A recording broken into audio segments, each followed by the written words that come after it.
Hello, everyone. My name is Jack, and alongside my group members, we will be guiding you through an overview of H&E equipment services from a risk management perspective and showing you how we can best mitigate the risks associated with the company. In today's presentation, we will be getting into the context of the company, identify, analyze, and evaluate the risks, and lastly, recommended treatment. Founded in 1961, H&E Equipment Services is one of the largest rental equipment companies in the nation. Historically, H&E operated substantially in both the rental and equipment sales channels, but now they've taken steps to transition to operate as a pure play rental company. The company's fleet is among the industry's youngest and most versatile, with a superior equipment mix comprised of an aerial work platforms, earth moving, material handling, and other general and specialized lines. H&E has five reportable segments as they derive their revenues from five principal business activities. These segments are equipment rentals, new and used equipment sales, part sales, and repair and maintenance services. H&E offers their customers a one-stop solution for their equipment needs. As of December 31st, 2021, H&E operates 102 full-service locations throughout 24 states in the United States. They serve approximately 45,400 customers, which include a wide range of industrial and commercial companies, construction contractors, and individuals. Additionally, they have approximately 2,157 employees. Looking towards the internal and external environment, the U.S. construction equipment distribution and rental industry remains highly fragmented and consists mainly of a small number of multi-location, regional, or national operators. Participants in the rental industry generally compete on the basis of availability, quality, reliability, delivery, and price. In general, large operators enjoy substantial competitive advantages over small independent rental businesses due to the distinct price advantage. Additionally, the industry is driven by a broad range of economic factors, including total U.S. non-residential construction trends, construction machinery demand for rental equipment, and additionally region-specific factors. Looking internally, H&E separates themselves through their integrated platform equipment, high-quality multi-purpose fleet, diverse consumer markets, and experienced management team. Also, H&E monitors the key performance indicators on your screen against industry standards. H&E has a mission to be the safest and most responsive solutions-oriented provider of rentals, sales, parts, and service in the equipment industry. Additionally, they have a company vision of furnishing a friendly and safe working conditions, providing competitive pay, offering quality benefits, and producing revenue for the continued growth of the company and the communities in which it operates in. These both feed into the business strategy of managing the life cycle of their rental equipment, expanding their rental product offerings, increasing the availability of their product offerings through branch expansion, and pursuing selective acquisitions. Now I'm going to pass it off to Mia, who will talk about our risk identification and talk through our analysis. Thanks, Jack. Now we're going to get into the identification and analysis of H&E's top risks. So here's a risk overview of H&E's strategic, operational, hazard, and financial risks. And we've highlighted what we feel are the top two risks in each category, and we'll go into further depth on our justification in the presentation. So now Melissa will go into the heat map. Thanks, Mia. The figure below shows our heat map. Our heat map represents the relationship between the top 8 risks facing H&E in the 4 main risk categories and the likelihood and severity of each risk, respectively. The risks positioned in the bottom left portion of the table show the ones that are more exposed and to limited severity and low probability of occurring. And moving up the table, we find risks like expansion and commodity risk that have higher severity and higher probability of occurring. For the purpose of this presentation, we will be elaborating on the top 4 risks that we believe are most likely and most severe, which are supply chain risk, expansion risk, liquidity risk, and commodity risk.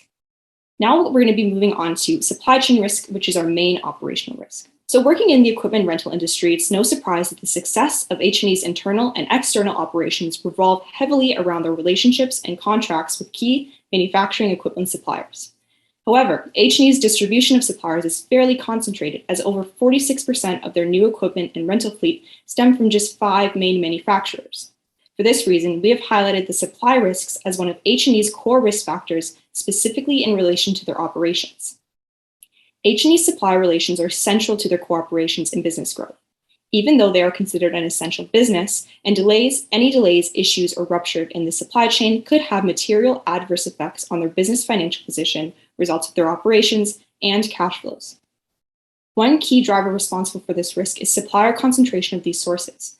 Many of these suppliers have held long-standing relationships with H&E, making them reliable and trustworthy business partners. But these suppliers have been also able to use this to an advantage through holding onto strong bargaining power. The second driver of supply chain risk is the heightened pandemic exposure.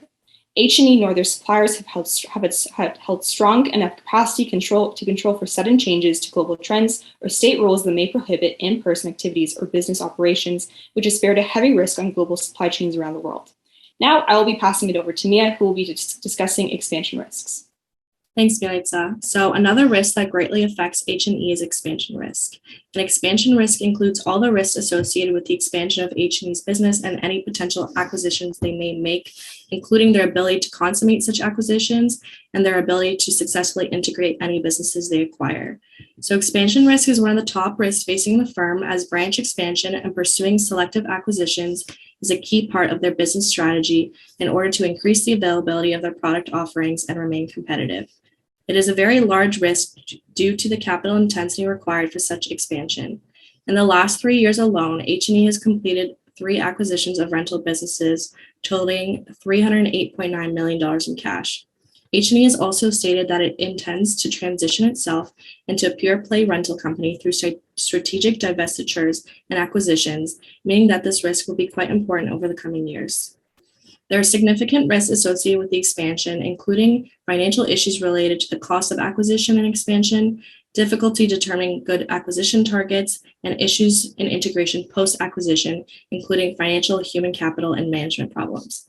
One of the main drivers of this risk is their large amount of debt. H&E has over $1.3 billion of debt outstanding, meaning that they might struggle to fund new expansionary activities and have insufficient credit to secure new funds as a result of this indebtedness. The sub-drivers of their indebtedness include variable interest rates, as well as previous acquisitions that have further compounded their debt, as Josh will get into in the next section.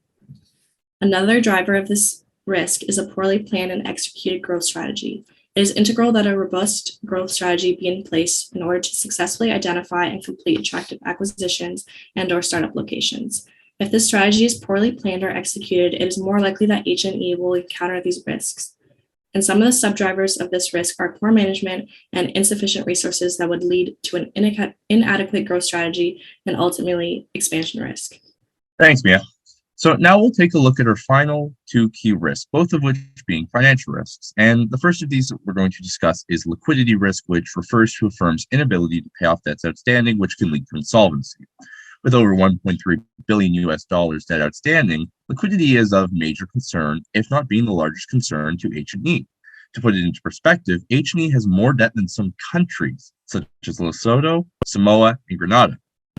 So while an enormous figure on paper, this level of debt is actually attributed to a few things, a few key factors such as regular business operations, growth activities, but primarily at present, it is a result of COVID-19. So while H&E's debt outstanding is not only a current issue, due to certain key drivers, it can become a much larger issue, hence our delineation of it as a key risk facing the firm. So the 2 key drivers of this liquidity risk are variable interest rates and expansionary activities. So first we'll discuss expansionary activities. With the growth strategies implemented by the company, further funds are a prerequisite for any mergers, acquisitions, and expansions, and this additional accrual of debt could further hamper H&E's liquidity. Driving the expansionary activities are the current opportunistic economic environment, as pointed out by the DMI and ABI, which will be discussed later in greater detail, as well as growth being a key strategy for the company. Now, the second driver, variable interest rates, is the most important driver of the liquidity risk. Driven itself by the ICE LIBOR panel, general market volatility, and other economic factors, variable interest rates should be of major concern to H&E, and it is. So, mentioned in their annual report, H&E specifically mentions how variable rates could cause debt obligations to undertake significant increases. Specifically, due to the significant size of the debt, they state that increases in interest rates could have a material adverse effect on their financial conditions and results of operations, and can see long-term financial issues, if not issues of insolvency. As a result of these drivers, we see liquidity risk as the single most important risk for H&E, not only from a solvency and survival standpoint, but also from a strategic one, as well as considering their long-term objectives as a company.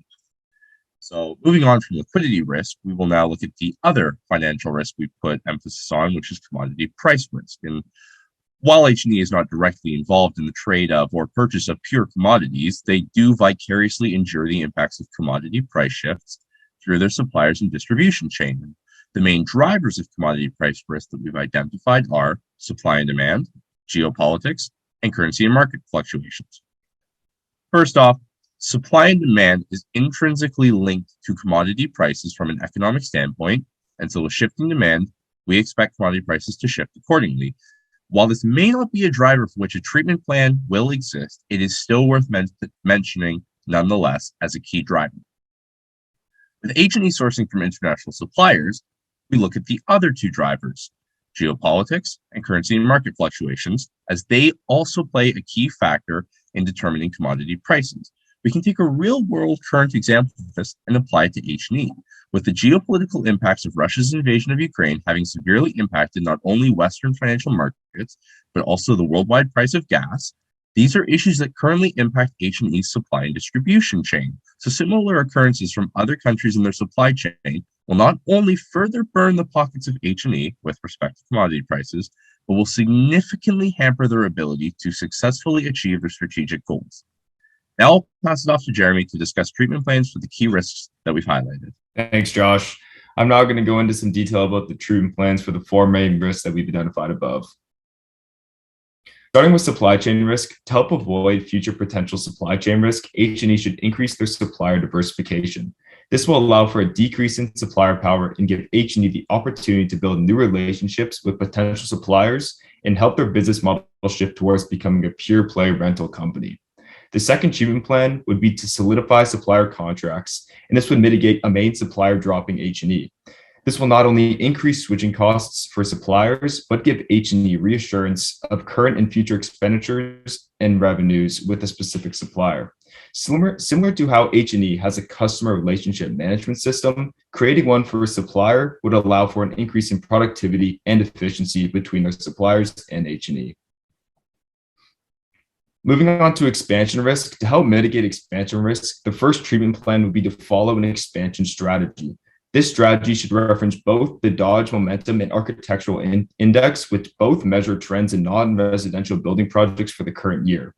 These indicators will help H&E project their profitability and allow for a proper analysis of their current and future financial situation to determine how to pursue growth for the year. The second treatment plan would be to decrease dependence on key personnel. H&E has stated they are dependent on key personnel, and a loss of any of these employees would have a serious negative impact on their business. To help mitigate this risk and allow for a successful expansion, H&E can utilize cross-training, which trains employees in more than one role. Essentially, it's altering the structure to more of a flat communication system rather than strictly vertical. This way, if a key personnel was to leave, there would be an employee who has the knowledge to fill in and thus reduce the chance of an operational slowdown. Finally, the last treatment plan would be utilizing market research. H&E could hire investment bankers to conduct market research to ensure in an M&A situation, they're purchasing a fundamentally strong company for the right price, and also taking into account any of the in-house research they conduct to further assist in the external and internal growth opportunities and determining if it is the right time to expand into the market. Looking at liquidity risk, H&E has approximately $1.3 billion in debt outstanding, which is used for both an expansionary objective and to pay dividends to shareholders. The first treatment plan would be to switch to a fixed rate. This would help hedge against any unfavorable changes in interest rates. And because this risk is so prominent, the second treatment plan would be an effective use of their financial resources. This can be done by following a strict financial plan, which fully describes all payments that are upcoming, and this would help avoid the risk of defaulting on their current debt outstanding. The last risk that we're going to be providing treatments for is commodity price risk. And as we know, this risk has exponentiated in the past couple of years, and H&E has felt the effects of its main commodities fluctuating in price. To avoid current price fluctuations in these key commodities, H&E can utilize either going long on short or short on future contracts, which would hedge against any price movements of these underlying assets.